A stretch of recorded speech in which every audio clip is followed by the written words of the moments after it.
అయితే బలూచిస్తాన్ అనేది పాకిస్తాన్లో ఒక ప్రాంతం. అది జాగ్రఫికల్లీ ఎంత పెద్దదంటే టోటల్ పాకిస్తాన్లో 44% ల్యాండ్తో 6% పాపులేషన్తో ఆక్యుపై చేసి ఉంటుంది. పైగా ఇరాన్, ఆఫ్ఘనిస్తాన్ దేశాలతో అరేబియన్ సముద్రంతో బోర్డర్ షేర్ చేసుకుని ఉంటుంది. పైగా న్యాచురల్ రిసోర్సెస్ విషయానికి వస్తే gas, oil, coal, gold, copper లాంటివన్నీ దొరికే ప్లేస్.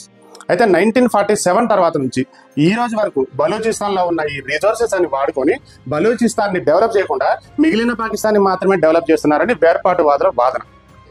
దీనికోసమే బలూచిస్తాన్ లిబరేషన్ ఆర్మీ పుట్టింది. ఈ బిఏలే వాళ్ళు ఏమంటారంటే నిధులు మావి, డెవలప్మెంట్ మీకా.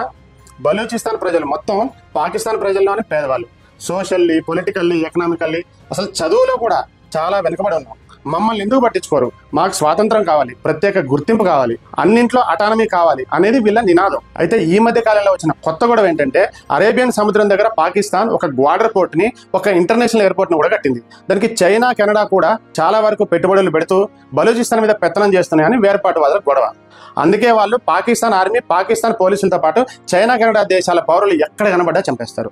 అయితే పాకిస్తాన్ ఆర్మీ జనరల్ గా పనిచేసిన పర్వేజ్ ముషారఫ్ పాకిస్తాన్ అధ్యక్షుడు అయ్యాక బలూచిస్తాన్ లిబరేషన్ ఆర్మీతో పాటు మిగిలిన వేర్పాటువాద సంస్థలన్నీ ఉక్కుపాదంతో అణచివేశాడు, కానీ పూర్తిగా ఇప్పటి వరకు నిషేధించలేకపోయారు.